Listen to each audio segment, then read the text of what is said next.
Okay, one of the favorite things I ever got for Christmas, I would have to say was it was like a technology device. You know what I'm saying? It was a tablet that I really wanted, as well as the little stylus to go with the tablet because I felt like, oh my goodness, I'll be able to use this all year long. It is something that I absolutely need.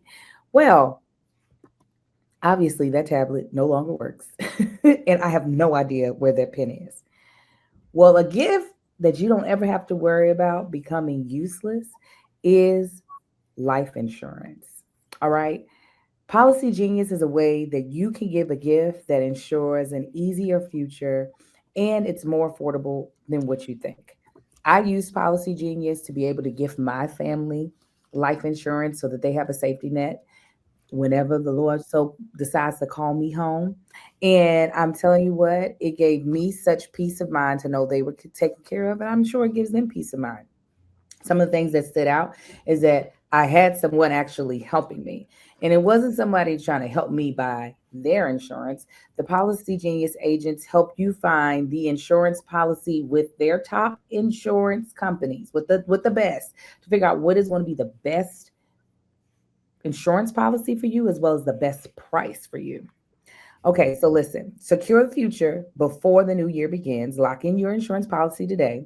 Policy Genius is an online insurance marketplace that allows you to compare quotes from America's top insurers side by side for free. Their licensed teams help you get what you need fast so you can get on with your life. They also help you find the most affordable policy that meets your needs. And Policy Genius has thousands of five-star reviews, and I am one of those reviews. I absolutely love them. With Policy Genius, real users have gotten 20-year, 2 million prices, excuse me, 20-year, $2 million policies for just $53 a month. Don't wait until next year. Give your family the gifts of security today with Policy Genius. Head to policygenius.com to compare life insurance quotes from top companies and see how much you can save. That's policygenius.com. And 5, 4, 3, 2. What up, y'all? Welcome. Here's the thing. I'm Kev on stage. Cheese. That chick angel. Finger, finger, finger. That notification.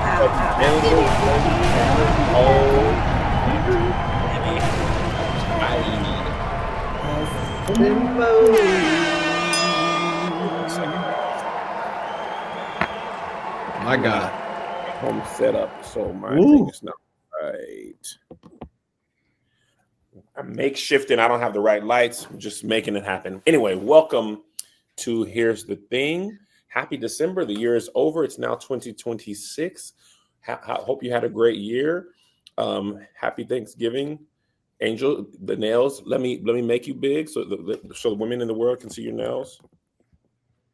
This hand's a better hand. They look like peppermint stuff. Christmas. I melted this nail on cleaning a hot pan, so we had to fix it. I melted it down by accident. Well, welcome, guys. Welcome back. We have a lot to get to, but before, people were curious about you on Bel Air as was it Frankie? Miss Frankie. Frankie, is there anything you can tell us now that the show's out? Have you watched Angel, you're on Bel Air? We had no idea. You know idea? Wow. I'm on Bel Air. No, it's great. I got to shoot multiple episodes. I don't think all of my episodes have aired yet. It's such a lovely cast. That was at the helm was Carla Waddles, who is a personal friend of mine. One of the head writers, Felicia Pride, again another friend of mine. So it was great. And then I already knew some of the cast members, so it was nice to like work around people that I knew and be on a Black show. You know. What was the Crafty situation like? Oh, it was always, you know what? Crafty wasn't really where I put myself at, but catering always had options. They usually had 4 separate stations, like 4 separate tents worth of food. So if you wanted the chicken enchiladas, you could have that over there. But if you were like, no, I'm really in a fish taco mood, somebody is making fresh fish for the taco, right? And if they want to just give you a curveball altogether, you're just like, I want something simple like pizza. There'll be a cheese pizza bar. Dang. Every day like that? Every day. And every day I walked away from there like I don't get fed at home. And that is the reason why I initially got fat out here. I was like, I'll never experience this food ever again. Eating like a foster kid. Oh, the little containers would feel so goddamn heavy, and You I were would taking food home? No, I would take it to my trailer because I didn't need anybody to see me. Oh yeah, come on, that's like Dude. seeing food. You guys can't see me. This is crazy, man. The dessert bowl got apple pie, got brownies, and got ice cream on both. We got to ask how Yvonne, because Yvonne Orgy told us that she would take the trays home from Insecure because the food would just get wasted. I don't know if there was like a discreet way to do so or not, or if she was just like, no, I need the trays. Thank you. Now, I will say that when I was back in my first job, I always took food home to my husband. And they would be like, did you get something for Marcus? I'd be like, I'm on my way back there to make a to-go box. Don't worry. Thank you. Will do. It never gets old. I wish I would get used to it and be like, yeah, I don't need that. No. I wonder how those actors who like The Rock and, or people who are just like physically fit, how they just discipline themselves to not do that. They probably got their own chef and stuff like that. But I remember when we did Little Rascals, I was like, this is crazy. They would be making steaks sometime. And then they pass around. My two biggest sets were Little Rascals and when I did that Disney show in New Orleans for one day. Mm-hmm. It's a big set when they have like what's called pass arounds. And that means like if they had lunch at say 12, then like 3, they'll just bring something hot. They'll just make something hot. And the things hot are like a grilled cheese or like it's real good snack food. In New Orleans, they just had fried chicken. I rapped and they were like, hey, we got a little fried chicken truck over there. And I was like, you got a what? Oh, they had a nacho bar, and nachos are not something that are easy to keep from being messy. Oh, no, this is a different show. I'm talking about a different show. And there was a different show. They had a nacho bar. And I, sure enough, in all of my layers of costume was like, if you could put some melted cheese on that, I'll try my best. Those people who stay thin, they don't go over there. They don't go over there. Somebody brings them what they need. Focused. Mark J.P. Hood, he'd be on his regimen. He would be like, when we'd have unhealthy stuff, he'd be like, I got fish and protein or whatever. And I'd be like, well, I'm going to get your portion then, since you ain't going to go mess with it. You kind of already accounted for in the head count. Hey, man, I'm going to come and bring that over to me. We had oxtails on set one time, and he was like, I can't have that. I'll have the jerk chicken. Yeah, we had Doolins. That was the one thing that was dope when we were shooting down in Inglewood. We got Doolins catered, and they was greens, yams, macaroni, real nigga stuff. And I would have eaten it and then fell asleep. And then like, y'all gonna have to wake me when it's my line, not even when I'm on camera, just when it's my line. All right, let's get into the stuff today. Congratulations again, Angel. The main topic over one of the main topics over Thanksgiving weekend that we missed out was Joel Santana saying this, and I want you to hear it from the rapper's mouth. Though we gotta start teaching our kids though just financial wealth and literacy and all that shit early, because by the time they get to 9th grade, they should be just learning how to start businesses and how to. But they don't really need to know how to read. Wait, stop. I ain't gonna say that.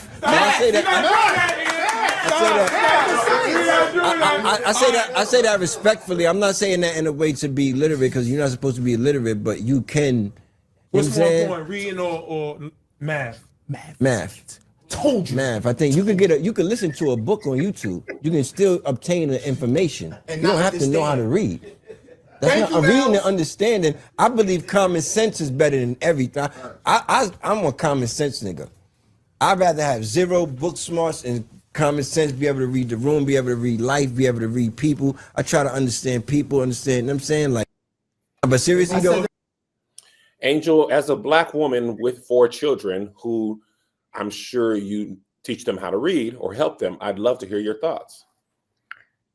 It's hard for me to take advice from a nigga who sound drunk when he giving it.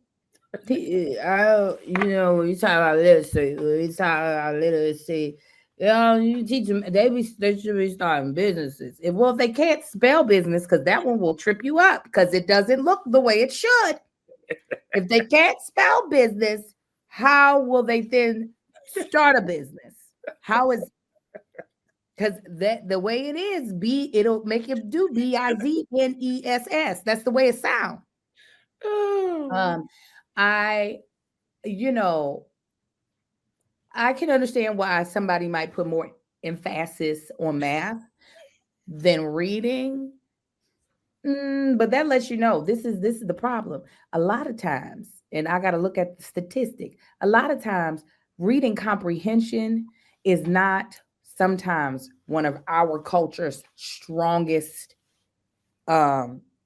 subject matter. That reading comprehension sometimes be like, so I think that he might be fighting that of, well, since I don't understand what I'm reading is not important. I can just listen to the book on YouTube. But how you gonna get to YouTube? You can't. The assumption is if you can't read, you're gonna struggle to write. And if you can't read and write, comprehension is gonna be down. I think reading comprehension is down overall in the United States. I would say that with everyone. I think one thing when I be on Twitter, I'd be like, most of the arguments happen because the person arguing didn't comprehend what the writer actually said. Mm-hmm. For example, Mark Lamont Hill was talking about DJ Khaled. He had a freezer full of Ben and Jerry's ice cream, and DJ Khaled is Palestinian, and he's not known to speak publicly about any Palestinian issues, even through this whole genocide with Israel. I didn't know he was Palestinian. That's how much he ain't talked about the Palestinian issue. Oh yeah. Right, he's Palestinian. He's probably the most famous Palestinian in America, at least in Black culture. I don't know anybody else who's Palestinian and as famous as DJ Khaled. I thought he was Kardashian. He thought it was a Kardashian. I thought he was with the Armenians. I didn't know he was Palestinian. Please continue. Sorry. So Mark Lamont Hill said, morbid obesity aside, it's ironic that DJ Khaled has a freezer full of Ben and Jerry's, considering how quiet he's been about Palestine, something along those lines. And people were like, why are you calling him fat? And he's like, no, I said morbid obesity aside, because DJ Vlad had said something about DJ Khaled with morbid obesity. And Mark Lamont Hill was saying, I'm saying morbid obesity aside. And they were like, you're calling him fat. He was like, no, I'm saying take this out of the equation and focus on this because I'm trying to redirect the conversation. And he spent hours re-saying that I'm saying morbid obesity. I'm not focusing on that because but that does, if you don't know what he's referring to prior to, it sounds like high key shade. Like if you don't know that the DJ Vlad thing is the thing that he is saying, scoop that conversation out. But my thing is when he was talking to people who said, well, you still said that aside, when he explained it, he talking to a person. I'll give you that for sure. Talking to a person, they're like, but you still shouldn't have said that. He's saying, I'm okay, you know what? Y'all got it, which is how I approach a lot of things now. Y'all got it. But again, somebody once said this a long time ago, and then we'll get back to this. Everybody in the school is online.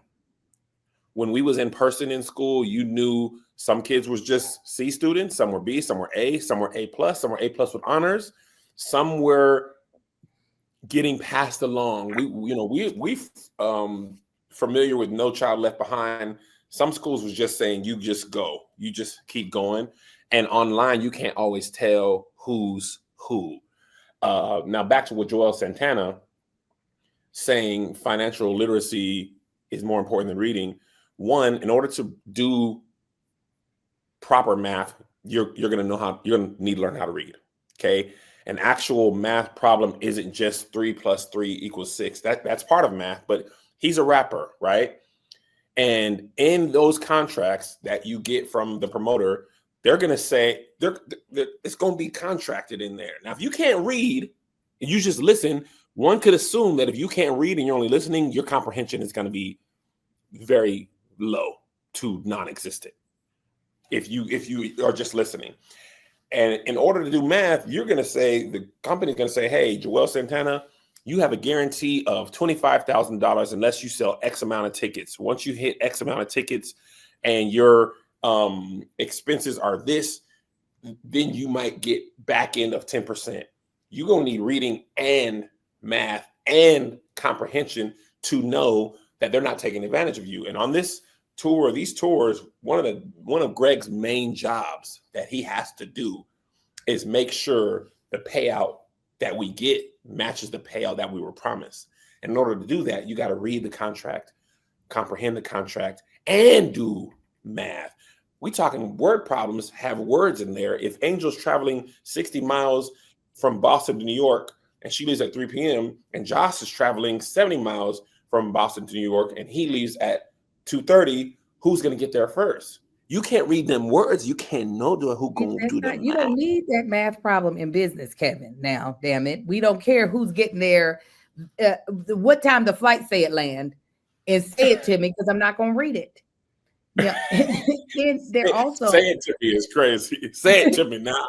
Say it to me. Don't you dare try to put it to me in words on the paper. I also don't think he's thinking of businesses where there are contracts. I don't think he's thinking of those type of businesses. A scale has numbers. I know that number. Good. And I'm not even talking about drugs. I think he's I didn't say the D word. The Durugas. I think he's like, they can sell t-shirts. You go to the swap meet. You say, hey, I need 20 t-shirts. How much are they? They $100. You peel off 100, you take the 20 t-shirts. You tie-dye them at home. Like I don't think he's thinking of like businesses that are real, not real. I don't want to say real because that's putting an insult on like a lemonade stand is a business, but I don't think he's thinking of like global businesses or even small businesses that actually have like the ability to scale. I think he's just like everybody. There's a trend where it feels like everybody was trying to get people to own an LLC, like it was some magic wand. And I think that's what it is. He's like, everybody can get a lick. Everybody, you can have a lick. He can have a lick. We can all have a lick. Like the first thing you understand, the first thing an LLC is a bill. At least in California, the first thing an LLC is a bill. I think, if I'm not mistaken, it's like $800 a year to just keep your LLC open and active in the state of California. So before you try to make it a flex, make sure you can pay it. Amen. Because some people are like, oh, yo, you got no LLC. You're gonna do LLCs. Brother, a lot of people don't need no LLCs. Sometimes you just need a little sole prop because you're doing business as a sole prop anyway. You just want to be like, I'm LLC McGee. Now, I want to go back to something he said. I'm an entrepreneur. So is Angel. So is Josh. We don't work in traditional fields. We're invoices, McGee, right? We don't, all that type of stuff. I never want us to think that business is the be all end all to everything. I don't see a problem with teaching kids financial literacy. I think it's important. I think one of my economics teachers in high school actually taught the class, but he taught me how taxes work, how, I think it was in 10th grade or 11th grade, how taxes work, how economy works, how to build credit. And my parents didn't even teach me how to build credit. He taught me what things matter. Like, for example, paying your light bill on time doesn't help your credit, but having your light bill go to collections hurts your credit, right? Only paying a card loan and a credit card loan at the time, I don't know if it's different now, but card loan, credit card loan. And I was like, oh, snap. Those were real world things that were important to me. Like that train question in my life, that really hasn't had any impact because I'm not a train conductor. But knowing the value of credit and how to get my credit good and stay good was a very practical thing for my life. And I think that's part of financial literacy, is understanding finance. That's not you opening a business, but learning how the world works with finances. Go ahead, Angel. No, I wasn't going to say anything, but when we talk about finances, I love to talk about Cash App, because this is where the money is. All right. And we don't want to get scammed. And I feel like with this whole topic that we're talking about with the rapper, when you aren't careful and when you don't know how to read and when you don't know how to dot your I's and cross your T's, you can get scammed. But listen, the holidays are all about finding the perfect gift. But this time of year, not every deal is always actually what it seems. Scammers are getting more creative to trick people into sharing their payment info through methods like fake shopping sites and giveaways that are too good to be true. Luckily, Cash App's 24/7 fraud monitoring helps detect and alert you for unusual card activity should someone gain access to your card. So you can act fast if something seems off. You can also lock and unlock your Cash App card instantly right in the app for extra control and peace of mind. Stay one step ahead of scams this season and keep your money secure with Cash App. For a limited time only, new Cash App customers can use our exclusive code to earn some additional cash. For real, just download Cash App, use our exclusive referral code SECURE10 in your profile, send $5 to a friend within 14 days, and you'll get $10 dropped directly into your account. Terms apply. That's money. That's Cash App. Cash App is a financial services platform, not a bank. Banking services provided by Cash App's bank partners. Prepaid debit cards issued by Sutton Bank. Member FDIC. Promotions provided by Cash App, a Block Inc. brand. Visit cashapp.com. Visit Cash App. Visit cash.app/legal/podcast for more disclosures. All right. Mm-hmm. Now I made this announcement last week. I hired my son, Big Nep, hired my son to be a creative director for the Kev on Stage Studios / Miss Kev on Stage / Kev on Stage merch company, the Stage Co. Because I'm teaching him financial literacy and also business, and also he's in college. He learned how to read first. First thing he say, cow, go, moo. Moo. Before you can turn in an invoice, you need to say, C. What sound does a C make? K. What sound does an O make? W. Now put it together. Cow.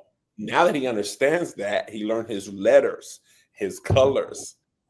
That what sound a bird makes. Also, totally random. I found out doggone ravens can talk. I need to make this TikTok video. Oh, yeah. Talk real good. I said, what you mean ravens can talk? Yeah. Those are the government birds. They can do banger. They can do it. They can. The raven that I was watching was matching the lady's voice. Oh, yeah. Said, I watched that video. I said, excuse me? Yeah. Anyway, I hired my son to do the marketing for Kev on Stage Studios. And we, being me, Melissa, and Mel, are teaching him sort of on training wheels, how to manage the flow of products, do invoices. Melissa's really teaching the boys invoices and stuff, how to they have their own little business names, how to submit invoices, get paid via invoices. Isaiah hired some of his college friends to be models, to be shooters. And then he got the footage and edited them. He put the photos in a Google Drive. Mel hit him like, hey, I need some flat lays to fill the flat lays are just pictures of the clothes laying down flat. She's like, I need some flat lays because, people wearing shirts doesn't always give you like what the shirt looks like. Cause on your body, if you got gynecomastia or molcastia, it's going to fit different on me than it would on Josh, Angel, or Melissa. Since most of our stuff is unisex, you can't tell. So he sent her a Google Drive with all the flat lays. And at the same time, he's doing clips for Safe Space, cutting clips. And he got to turn in his 15 a week. And he's going to college. And this is his work study. Me and Melissa did work study. We worked in, I think Melissa worked in an office. Did you work office? Melissa worked in an office. I worked in an office. Back in those days, I don't know if you ever seen this, Josh. Angel, you probably did. Do you remember, or maybe you didn't, Angel, because you didn't work traditional jobs that much. But do you remember intra-office manila folders Mm-hmm. where you would get the. You do remember, Joshie? Where they would write the thing on what they would write They on would the write middle? like I would get one and be like engineering, and then you're done with it and you write it, and somebody's got to take it to finance or whatever. That was my work study. I was like, hey man, I gotta take mail, and his work study is family business. And I think what excites me is these skills that he's learning will be valuable whether he works for Kev on Stage Studios or not. Just editing, social media management, building out that content calendar. You could get a job at the Dallas Cowboys knowing how to do that. And that's the thing. Yeah, he wants to work for us, but you could work for somebody else too. You go get you a little job or something. And one thing he was telling us, he was like, "Yo, I think I told Angel Josh, I don't know if I said this publicly. He was like, you guys got to get the hoodies with the zipper." He was like, "I know you guys, you and your friends, y'all age, y'all like regular hoodies, but I'm with the young people. Give me a zip up." He was like, "Kids my age, we like to have the zip, not the quarter zip, the full zip." He's like, "We like to go back." And he was like, I want to sell it. Oh, I did tell you guys. Okay, cool. But anyway, and we're gonna do the same thing for JoJo. And they do brand deals, like they learn business, and I'm very happy to do that. So I don't disagree with Joel Santana that financial literacy is important. I just disagree that it's more important than reading. Literacy is in the word, it's in the phrase financial literacy. Which he can't say. So reading and speaking is hard for him, which is crazy because he's a rapper. This is the reason why I thought he was drunk or under the influence of something. Allegedly. Speaking, two things that makes me think of. One, Amar can read. I'm actually going to post a video of him reading. Like, when I tell you them teachers did their big one with this boy, that boy can read all the words. Does not matter what they are. He can read them. And it was so funny that when I found out he could read, he brought down a book for me to read because I don't be reading to my kids, let's be honest. And he was like, "Mama, will you read me a book?" And I said, "All right." So he gave me the book and I was like, "Why don't you read it to me?" I wanted to see what he could do. This was last year when he was in kindergarten. And that baby sat there and read me that book. And so it's not one of them books that we have memorized because, again, I have not read him this book. So last week he was reading, or the week before last, he was reading a book about the hidden figures, the Black women that were computer programmers. Roger P. Hinton and them. Yeah. And that baby was reading down. I said, now I told his teacher, I said, "I want you to know I sent my baby here from scratch. You did this. I didn't put nothing in him but the Lord. Okay. I didn't give him nothing but Jesus coming up in here. You gave him this." But the other second thing is you all are teaching your kids a little bit more useful stuff, but I have two kids that I think want to be in front of the camera. So when we were doing these ads for these popcorn sales, I loved being able to like coach them. And little Marcus really got a lesson in comedy because I was like, I know comedy is what you enjoy most. I said, but if you can't be a teen, like, you know how teenagers don't want the shine on them and like everything's kind of corny. Everything you kind of got to half. Right. It's like you got to half-ass everything in order to be cool. And I was like, but if you want a joke to hit, you have to lean fully into the joke till you almost passed it. Mm-hmm. So I was like, you're going to have to do the 90s R&B body roll. And I was like, you can't halfway do it. I need you to fully go back. And I said, and everybody's going to laugh at that. And so he was able to see. I was like, I need you to know with comedy, it's about going further than what other people are going to go without going past the mark. But yeah, this is just what's so good. What a skill. This is like Spice Adams' son plays defensive tackle. And the way you can teach your kids about comedy, about acting, about auditioning, about performing, everything under the sun about something they're interested in. Imagine your dad in the NFL and you play this position I play. He gonna know more than you. If my daddy played at the highest level for 9 years and your daddy did not play NFL, that's going to be nepotism in a way, because he's going to have a skill set. He's going to be able to teach you NFL level skills, and you going against somebody on the offensive line who got a belly full of spaghetti and chocolate milk. And your daddy teaching you to rip through. And your daddy spice this other kid, he going to work at Jiffy Lube later in life. He's just doing this to stay active. No, the other kid might do well, but I'm going to tell you, he ain't going to have the leg up. He's not going to have, like, Grit will sometimes make a Nepo baby get passed real fast. Absolutely. But if you got the Nepo, then and you got the Grit, baby, it's game over. Or somebody asked if they sold the most popcorn. The sale's actually still going. They've sold about $6,400 in popcorn. Oh my, they're moving product. Yeah. See, that's good math too. That's good math. In popcorn. Yeah. Oh, I'm sure the other. See, are they competing with people who parents are just paying? I mean, they're asking their, rich friends. They're asking their friend. No, this is not rich program. This is Black boys come together and learn how to be Black men. This is not rich kid. No. That's good. That's a lot of popcorn. I hate double good. I hate everything.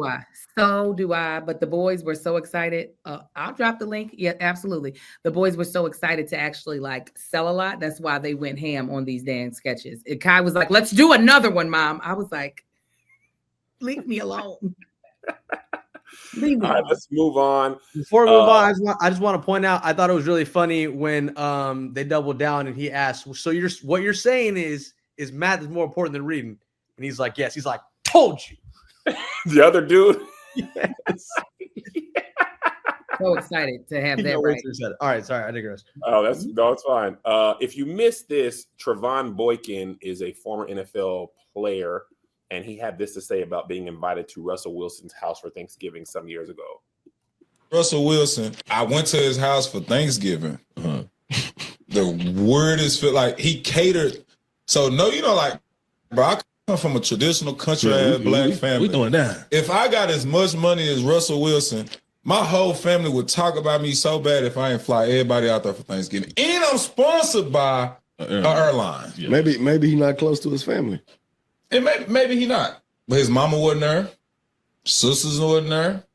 You know what I'm saying? And even though it's still weird to me. I'm just still even if you don't food with your family, it's still weird to me on Thanksgiving. My family gonna do the food. This is what we gonna. If you the one with the money, we coming to your house. You know what I'm saying? That part. That's what we gonna do. So to get over there and catch Russell Wilson, him is literally him, Sierra Daddy, me, Noonie, Baby Future, the chef, and 2 nannies, and 3 dogs.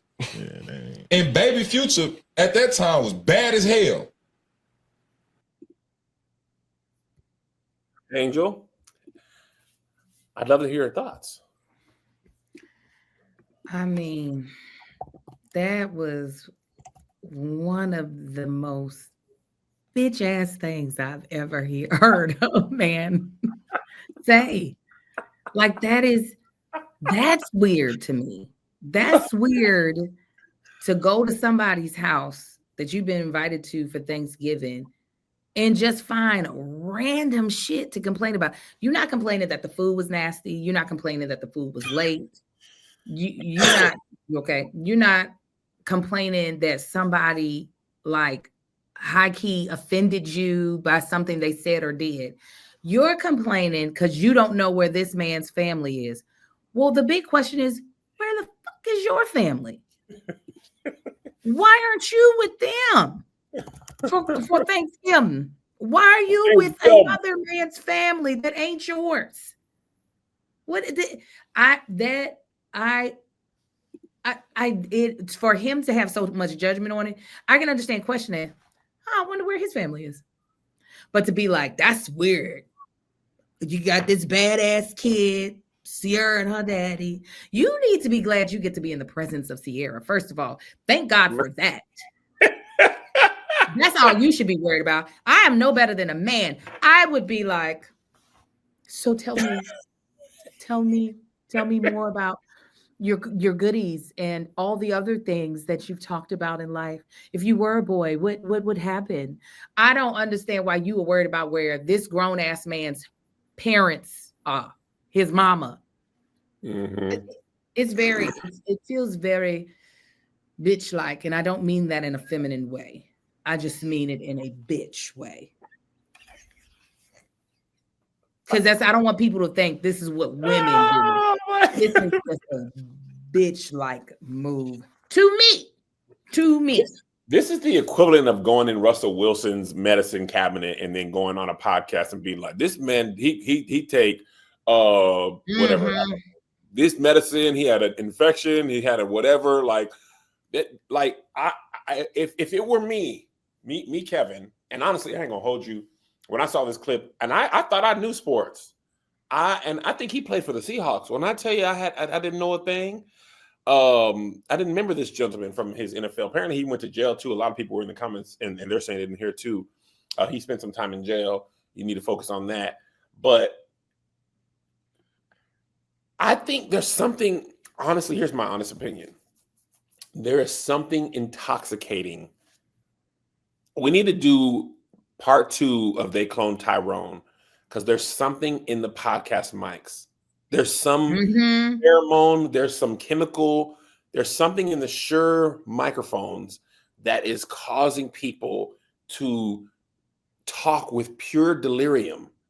You just like there's something in there. There's a Riddler, there's a DC villain, and they're putting something in the microphones that is making people forget all sorts of just common decency. If Russell Wilson invited me to Thanksgiving and I didn't go, for whatever reason, I didn't go with my family. Because first things first, the fact that you didn't do it, you in the NFL and you didn't spend that much, because here's what I don't understand.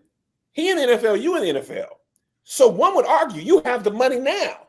So why didn't you fly your whole family out that Thanksgiving?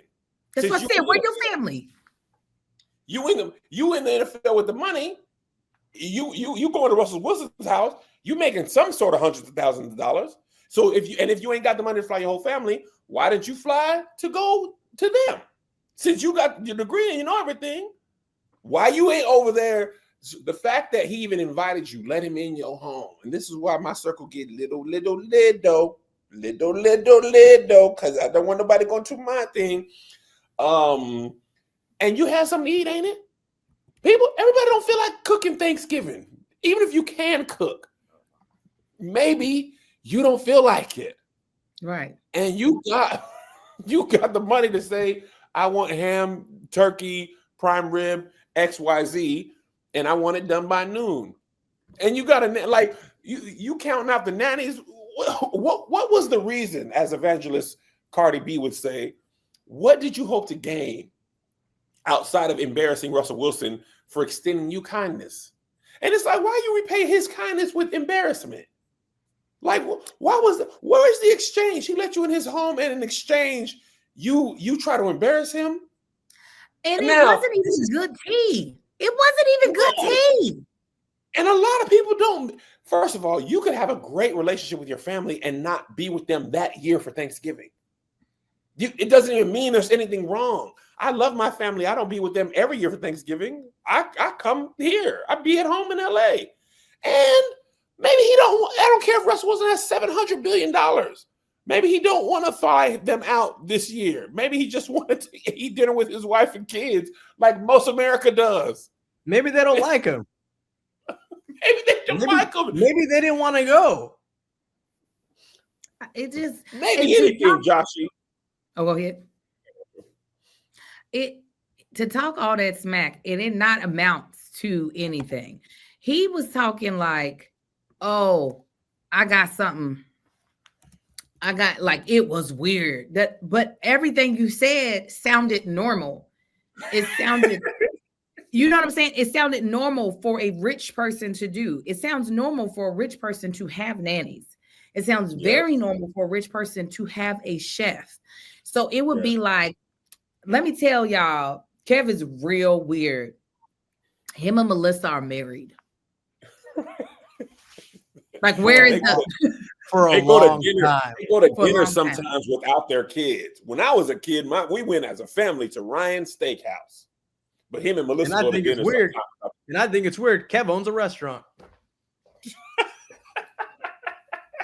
Like it was like you are trying to make stop making fetch happen. Where is the okay? It's not normal to what you do, but where is the thing that's got you like that's like Yes. we make our yams with white sugar. We don't make yams, sweet potatoes with brown sugar.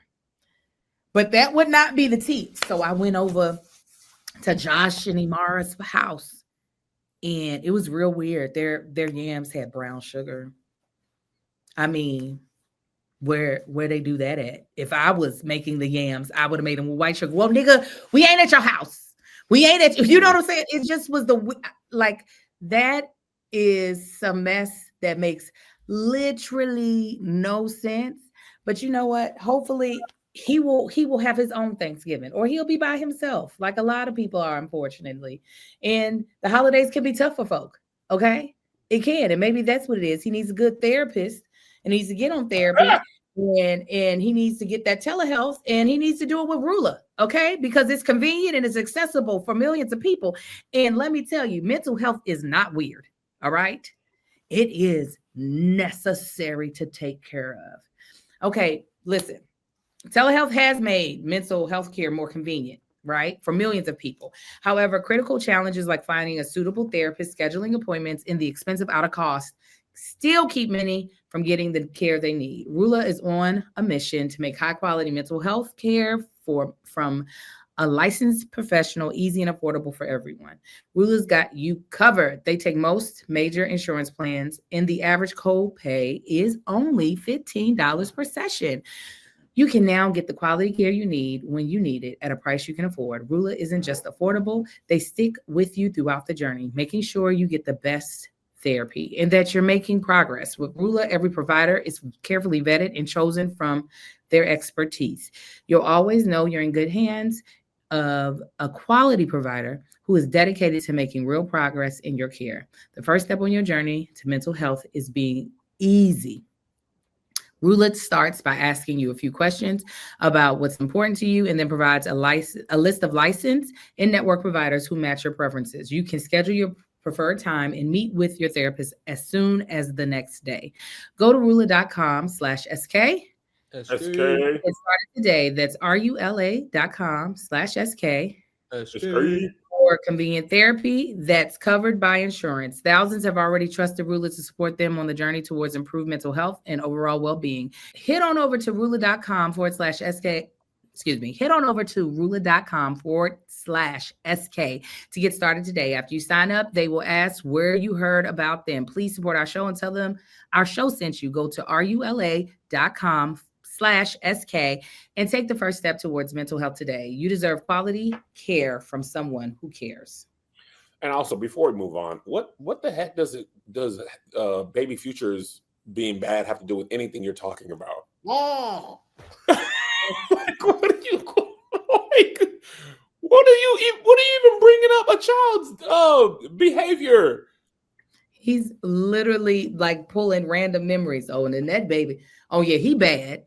And then there was 2 nannies. About people's kids. First of all, I was like, man, 2 nannies would be super helpful. That's crazy. And I was And like, also, Russ stays out of the way. He doesn't ask for any of this, man. Something about Russell Wilson brings out the anger in a lot of men. I don't know if it's his disposition. He leads the league, pun intended, in athletes not respecting him. Some of it is his teammates seems like they didn't like his special treatment. That's what I think Richard Sherman's issue with him. He had like an office and he had a private plane and stuff like that. But I think just the way he be, people just be like, I don't like you and I'm going to say this stuff. Also, the quarterback. Folks don't like corny niggas like winning.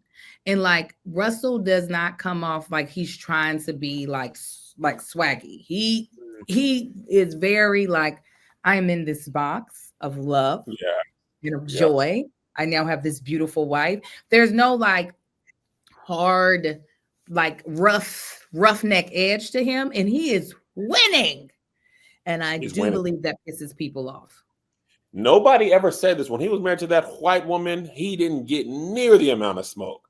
But once he got Sierra and he started wearing them Hawaiian shirts, it started dressing and they started having children. And he started he started being around baby Future. They were just like, dude, what kind of father is he, man? You over there teaching the kid how to play catch? Teach him how to play baseball? Why you over there teaching? Why you over there fathering a child that lives in your home 24/7? Would you go teach him how to throw a football and catch it next? Where's Future at? Teach him how to do lean like his father would have. Like, what are you talking about? It is probably more about Sierra than it is about Russell. They don't like to see black women happy. They're like, no, she's supposed to be with a cheating ass nigga, and you want to treat her right and let her be her own self and dress how she want to dress and not say shit. The same thing with Megan and Clay. Yeah, Clay Thompson. They're like, no. She does not deserve love. We want her to be isolated. Should not have family nor friend, and you want to come bring your little light-skinned ass self over here and love on her and have her smiling on the internet. No, I seen he picked her up. Apparently, he picked her up from the airport late. He was like saying he mistimed the pickup, so he had flowers.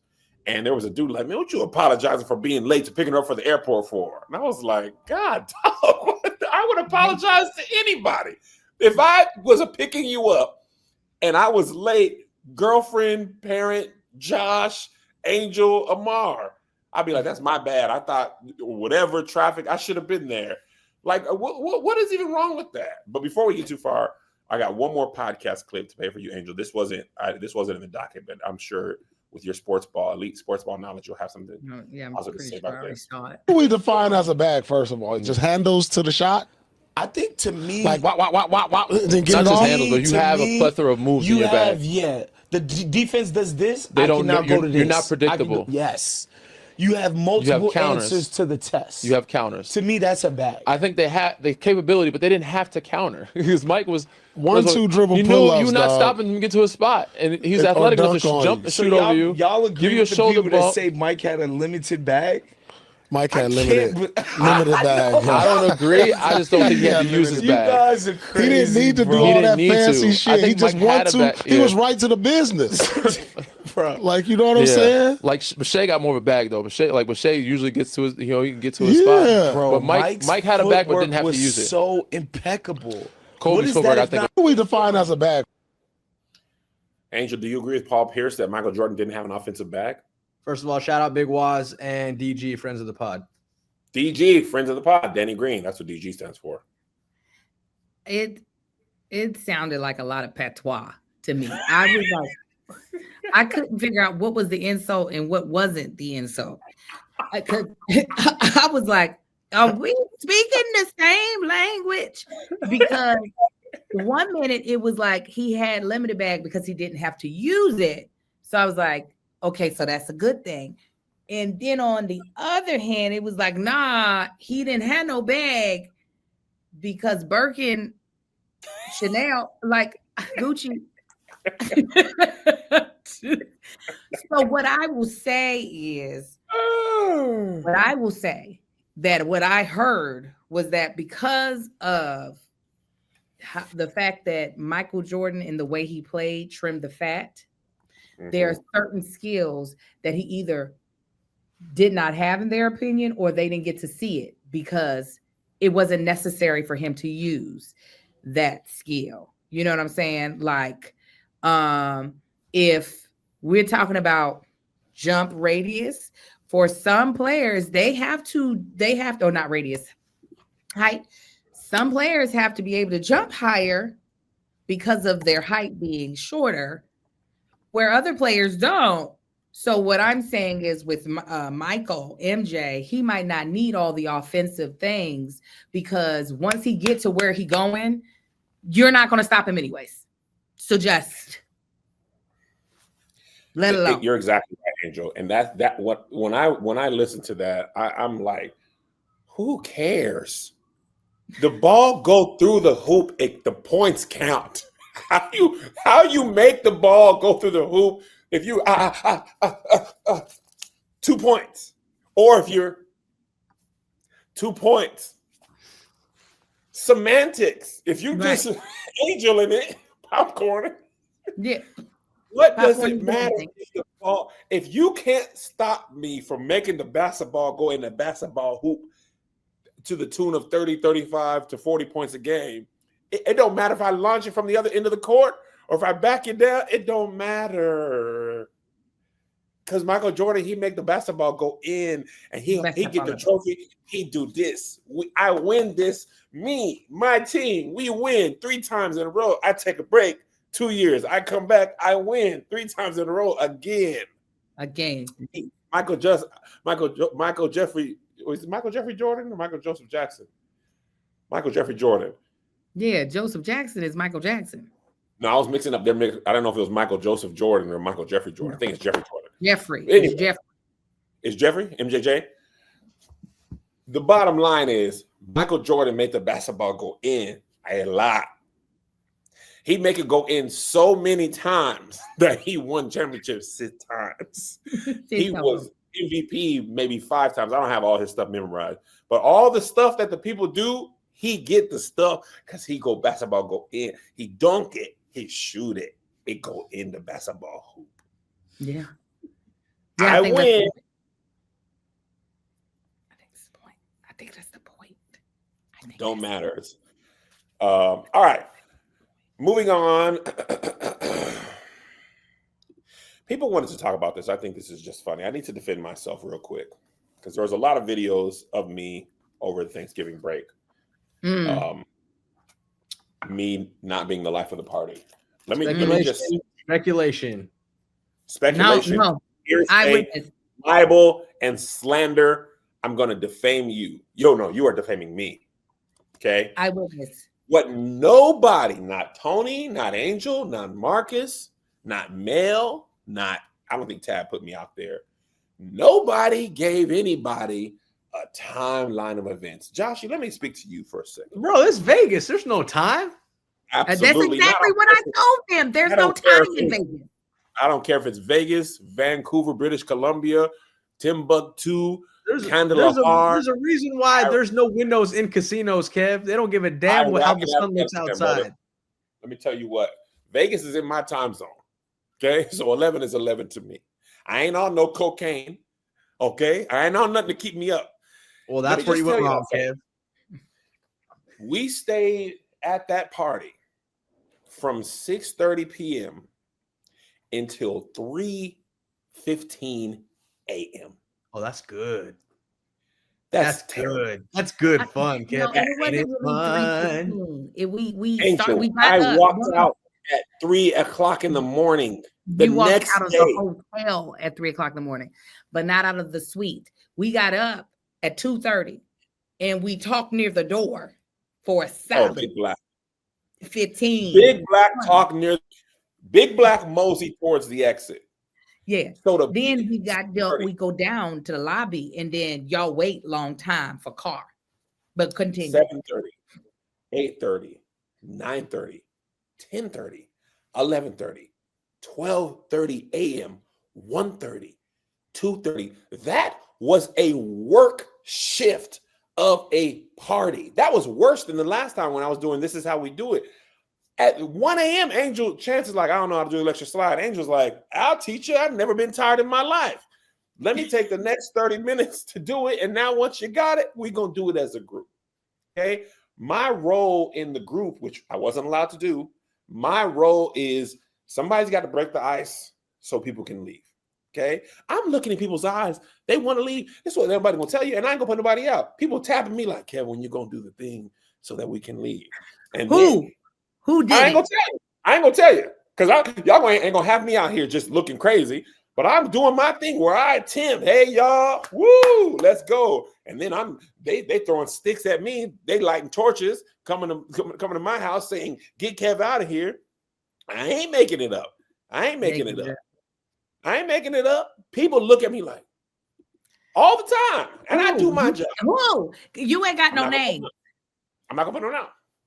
I'm not gonna put them out. I'm just saying, if you at 42 years of age, if you can live your life during the day and then do an 8-hour shift of a party and not be tired, kudos to you, because I can't. I'm not built. I can't remember the last time I stayed up till 3 a.m.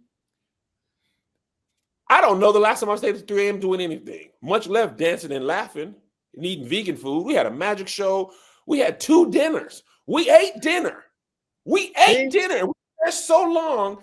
Tab ordered more food, and I was hungry again. Vegan, which was amazing, by the way. Vegan Philly cheesesteaks and vegan mushrooms that were like chicken tenders and vegan pizza. Good. I ate a whole new set at like 1:45. She's like, bring the pizza in. And then we still stayed very much longer. Sounds good. I looked at my eyes in your video, Angel. I look like a child whose parents promised him he could go to bed 3 hours ago. Look like such a just bad little boy. You probably little Future, the way he was describing little Future. You look so bad. I was so glad that you got to see what the earth looks like at 3 a.m. I was like, Kevin don't even know what the earth looked like at this time. And look at it. I really don't. And when people talk about Vegas nights, they talking about clubbing. I remember I seen Mel Mitchell went to Vegas one time, and I was looking at her stories, and she stayed out, bless you, till the sun came back up again. Yeah. That's good, Vegas. Yeah, that's that Vegas. Because then you sleep during the day. You turn into a vampire. You sleep during the day. You do it all over again at night, Kev. You get the 8 hours sleep. My body be like, wake up at 6. No matter what time I go to bed. If I went to bed at 5 a.m., my body's like, hey, it's 6. Let's wake up. Well, I woke up at 9 the next morning. Actually, I woke up at like 6:37, and I forced my eyes to sleep. I said, go to sleep, go to sleep, go to sleep, go to sleep, go to sleep. And I woke up at 9. Well, for those who don't know, me and Marcus, we flew in for the dinner.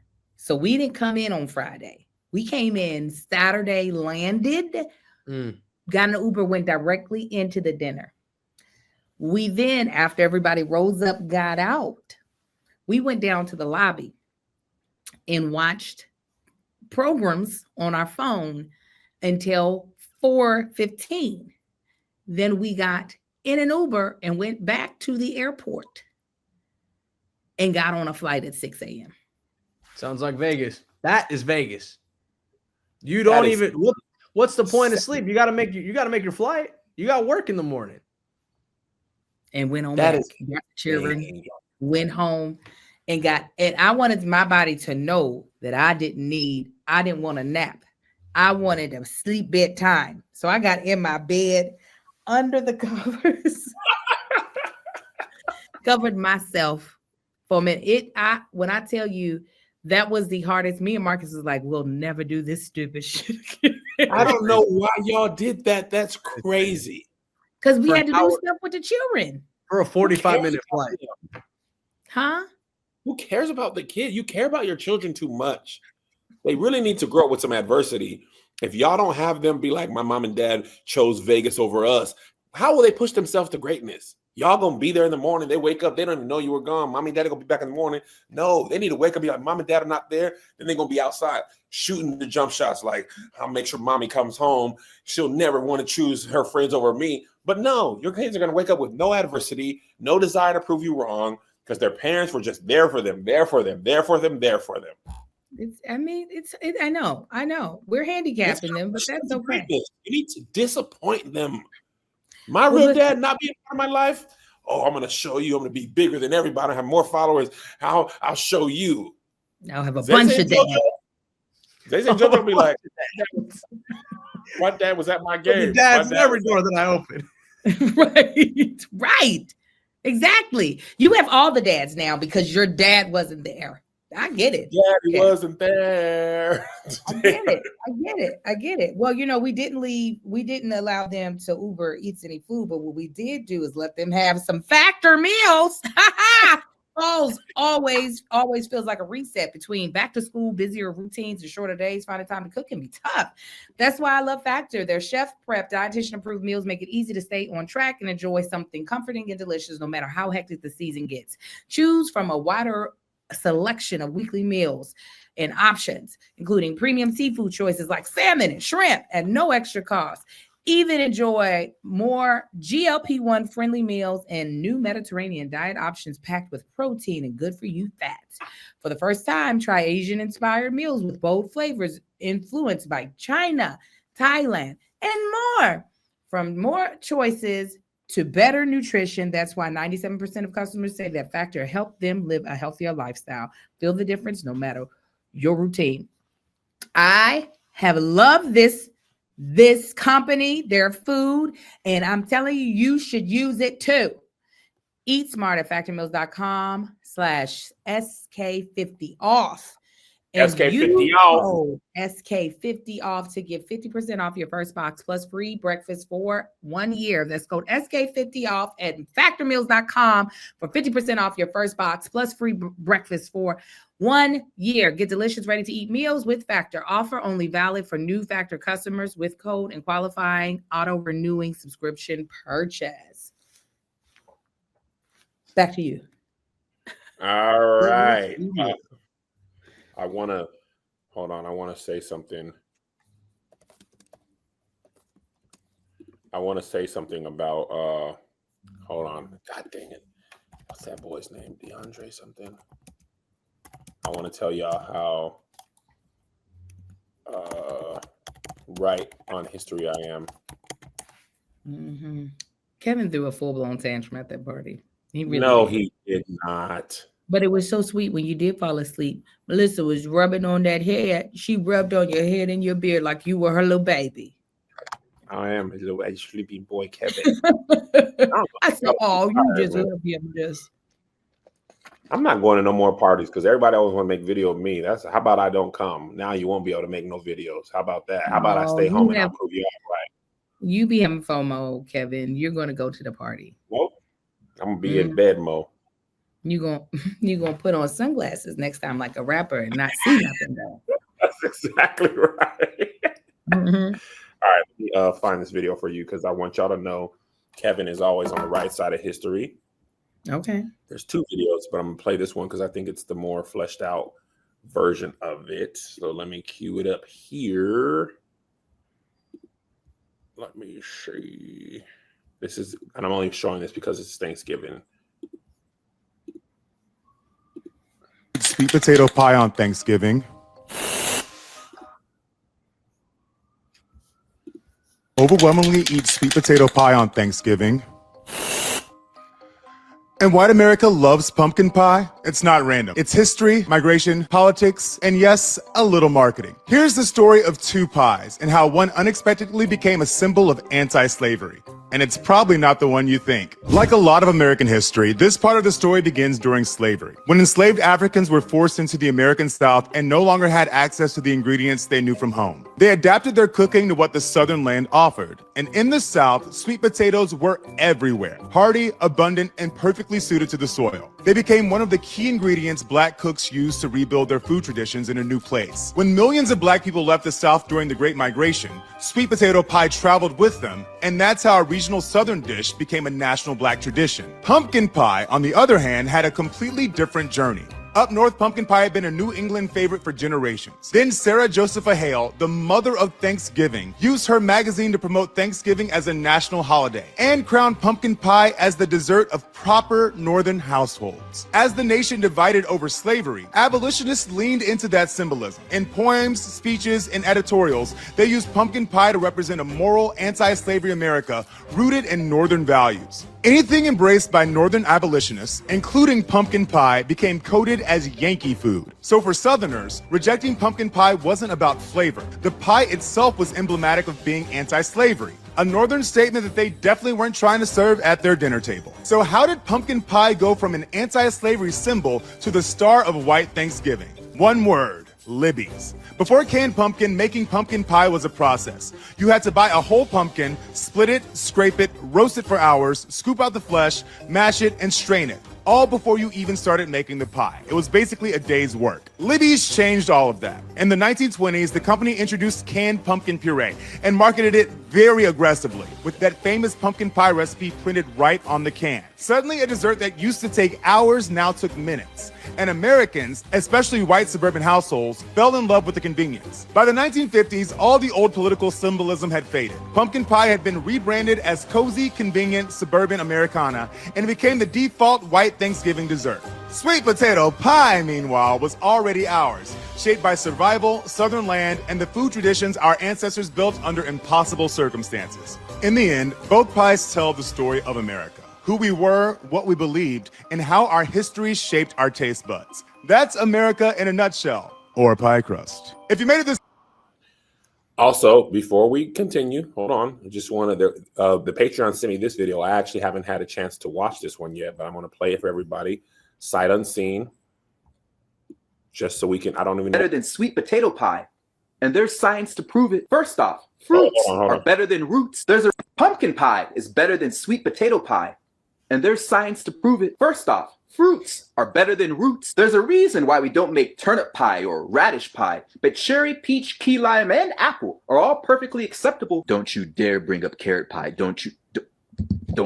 And before you mention that veggies are more nutrient dense than fruits, just remember that humans' ability to convert fructose to fat was actually an evolutionary advantage as we adapted to reach this elevated food source to produce energy needed to survive famine. Secondly, sweet potatoes are just glorified yams. Though genetically different plants, yams are native to Africa, so when enslaved Africans reached the Americas, sweet potatoes became the root of choice since it most closely resembled the motherland OG. This even proliferated during the Civil War, with southern states using sweet potato pie as a divisive dessert, hence why they call it the white man's yam. So as you fill your bellies this Thanksgiving, just remember there's only one pie choice that's culturally and flavorfully acceptable.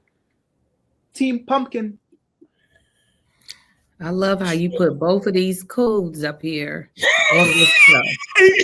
Okay. DeAndre seems like a rather nice man, but I'm not going to trust him because his shorts is too short. Let's start here. This is quintessential white woman behavior. That's me. Sarah. No. Sarah Josephina Hale, the mother of Thanksgiving. Now, while she's, ally, I don't believe in slavery. We shouldn't have people be slaves. Instead of being like, hey, Abraham Lincoln, come on and sign the Emancipation Proclamation. What was she up there doing? Come on and make Thanksgiving a holiday. That's white woman behavior, to see Black brutality and be like, but what about the animals? Okay, you're missing the plot. You're missing the plot. You worried about some goddamn Thanksgiving be a holiday, and you got Black people that are slaves, and you're like, that's terrible. But this holiday, though, is where we need to focus. And that man with the glasses, I can't trust nobody that can't see. Okay? I don't give a goddamn what he talking about. Okay? We had to do what we had to do. We did not have our big old sweet potatoes or yams or whatever the hell they were in Africa. So we did what we had to do over here, and it's better. And so if Sarah was really down, she should have been like, and sweet potato pie. The thing is, sometimes we just let Black women talk too much. And sometimes they need to, hey, Joshy, don't get, you leaving in solidarity? This is what we need. The floor is mine. Everything Angel said is anti-Black. I'm the only one who's on the right side of history. That's right. Josh is marrying a Black woman. So do not drag me into this, Kevin. Josh already knew. Josh knew. Listen, he loved that woman. That is his house. He's like, I will not. My God. I don't care about what none of these men are talking about. I don't care about it. Sweet potato pie is what our ancestors made. And I'm not about to, just because white people like us now, be like, oh, we got to have pumpkin pie. White people like us now. Yuck. Yuck. Just because y'all like us. No. Give me the goddamn sweet potato pie, and y'all can have y'all's pumpkin because it's not great. Sweet potato pie. I just want you to know that I am always, even without knowing, I'm on the right side of history because I chose the anti-Black abolitionist dessert because I am for the freedom of Black people.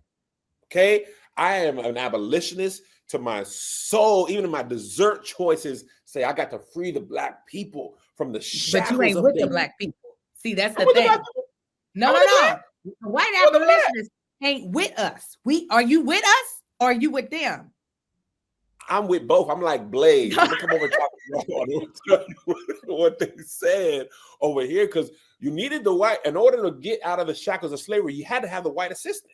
Black people couldn't get ourselves out of slavery alone. The pie was the thing. It was like, hey man, my name's Sarah. Here go this pie. What you think about stopping slavery? And they're like, what? Nah. Eat some pie, and then I'm gonna stop slavery. No, it feels very propaganda. It feels very much so like the black people came over here as indentured servants. It feels very rechanging history to make white people the white savior. I don't like it. Give me that sweet potato pie. I'm a send Andre the Giant, DeAndre the Giant and Mr. Glasses Man a note, and I'll be like, it's not too late to come back over to black people.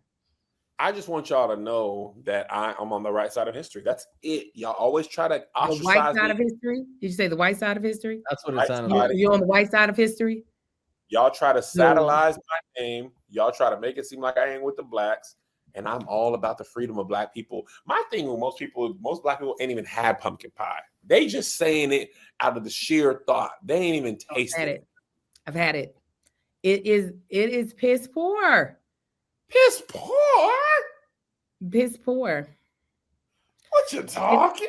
It is the most mediocre taste ever. It is. One of the best things about liking pumpkin pie and being alone, I never have to worry about nobody over there cutting into my pie. Yeah, Kai will. Kai likes it? Yeah, and we had a talking to. I said, see. I knew there was always, of all your kids, I love them equally. I just love Kai the most. And that's always been that way. He's just, there's something about him. You got to be a trailblazer. You can't let the blacks shoo you away from what you like. You got to stand against tyranny of slavery with the dessert choice. No. And I told him he's wrong and he's disappointed me as his mother. Yes, I did. I said, you have gravely. I said, what is wrong with you? Do you not enjoy being black? You don't enjoy. You are my darkest complected baby, and you don't enjoy being a black man. This is Cy and Kai right here, except for pretend this is a boy. I said, Kai, you is a black man. What is you doing?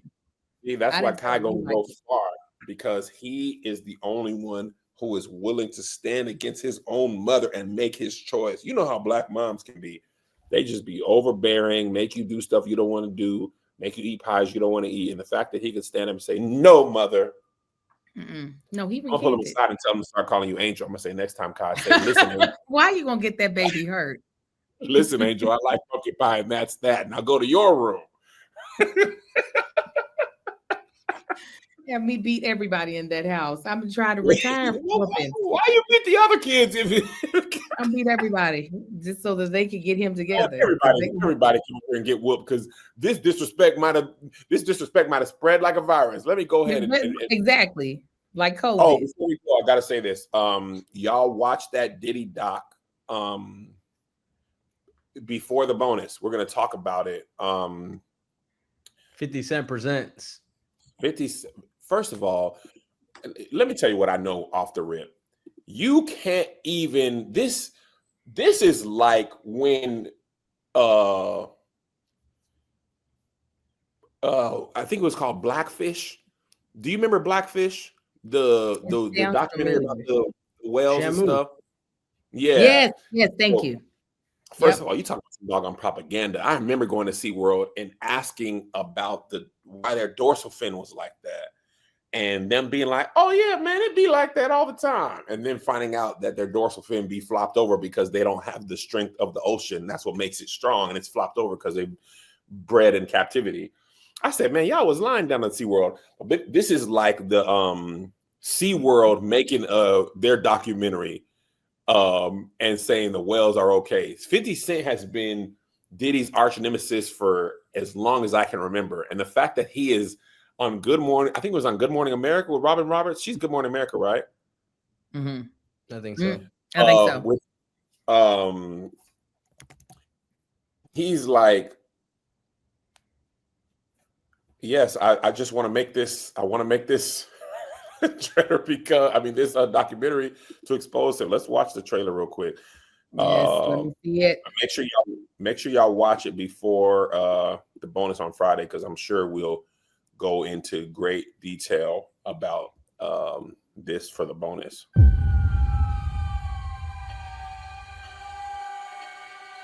We have to find somebody that'll work with us that has dealt in the dirtiest of dirty business. We're losing.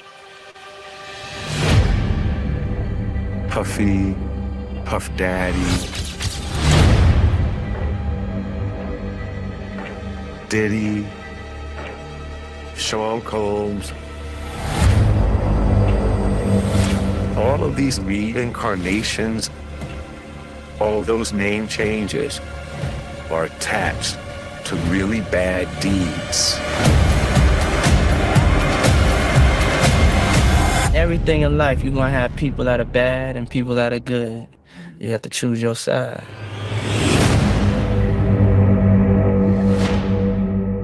All right, so that came out last night. Here's the other clip that I wanted to show. Never before seen footage of Sean Diddy Combs in the days leading up to his arrest in New York last September. You want to put the stuff in my fanny pack, King?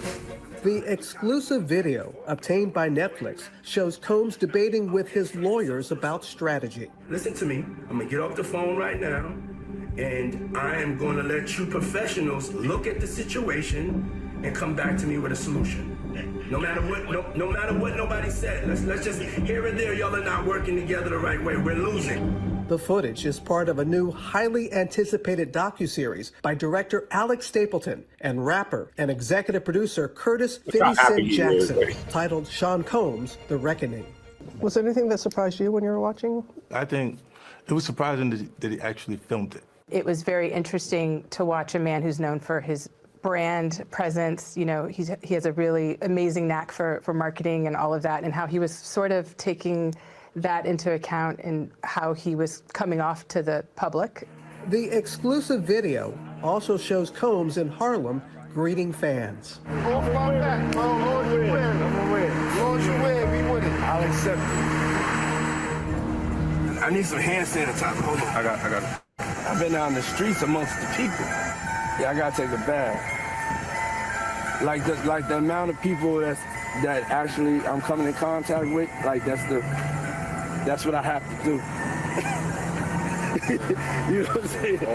It's like 150 hugs. You're a public person as well, and there was one instance in Harlem, and his reaction when those people Went away. Got in his car and said, I feel like I need to wash, like I'm dirt.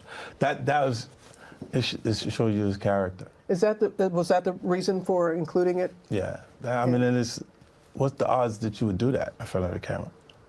Like that's one of the moments where he forgot he was on tape. How do you respond to people who say that it's more about the disdain that you have for Sean Combs than it is for giving the victims a platform? What they consider a pre-existing beef, right, for 20 years, right, is me being uncomfortable with him suggesting that he takes me shopping, or I looked at it like it was like a tester, like maybe you'll come play with me, type of thing, right? And it's not personal. I think it's important to also let people know that the show is not completely the perspectives of people that did not like Sean. We weren't trying to just get the highlights, the salacious details, you know, that the real goal was to storytell. And not everyone needed to have an allegation to be a part of this project. The 4-part series also features 2 jurors from Combs' trial who are speaking for the first time about how they reached their mixed verdict, finding Combs guilty of 2 prostitution offenses, but clear of racketeering and sex trafficking charges, both sharing their thoughts on the relationship between Combs and singer Cassie. Juror 75 describing them as 2 people in love, and Juror 160 saying in part, domestic violence wasn't one of the charges. Cassie, is she a victim in all this? I believe Cassie's a victim in all this because she came in as she's like 18, like 19 years old in the very beginning. After a while, over time, you condition for it. the goal of what the film is trying to do is to let the audience kind of come in to ask questions like, were their decisions colored by certain things, and who got the benefit of the doubt, you know, in that courtroom? Do you think that hip hop culture was on trial as much as Sean Combs was? Look, if I didn't say anything, you would interpret it as the hip hop is fine with his behaviors. There's no one else being vocal. So you would look at it and just say, because that mind your business, or let me not say nothing about nothing, or those things, it would allow the entire culture to register as if they're for that behavior. If Sean Combs watches this, what do you think he's going to feel? Like, wow, this is amazing. I think he's going to say this is the best documentary I've seen in a long time. Because you'll see people saying that. I mean, he may feel a different way about pieces and bits of it, but he knows the truth. I think he'll see the truth in it. Wow, this is amazing. I mean, this is a human troll. However, the best documentaries are made by not necessarily the person that hates them, but the best documentaries are made with people with vendettas. The Blackfish was good because then people was like, their goal was to get SeaWorld shut down. They don't want you. I ain't been to SeaWorld since because of Blackfish. I went one time, but I don't feel confident about going. My niece and nephews had never seen the whales and stuff, and I just wanted them to wait. But now I ain't going no more. Might have swam with the dolphins once, you know. I don't know. Yeah, man, come on, man. They're already over there. They ain't gonna be back in the ocean. Whether I go or not, they ain't gonna be back in there. But when you make the documentary, people say it's the Eddie Murphy documentary. It's you just being, it's a fluff piece. When a person with a vendetta makes a documentary, it's gonna be stuff that you want to see. Not only how did 50 get the footage of Diddy in the hotel room and saying he don't want to, he got to take a bath after watching people. Why was that being filmed anyway? I saw Diddy's response. His lawyers are like, this was a part of another thing. How 50 got that information is beyond me. But you didn't want nobody saying, I got to take a bath after hugging those people. I got to wash my hands. Even if that's how you feel, you don't want nobody to hear you say it. Come on, man. That's like, who filmed that? How did they get that footage? But anyway, me and Melissa gonna watch it. I didn't realize it was 4 episodes. I thought it was just one. Oh, it's 4 episodes?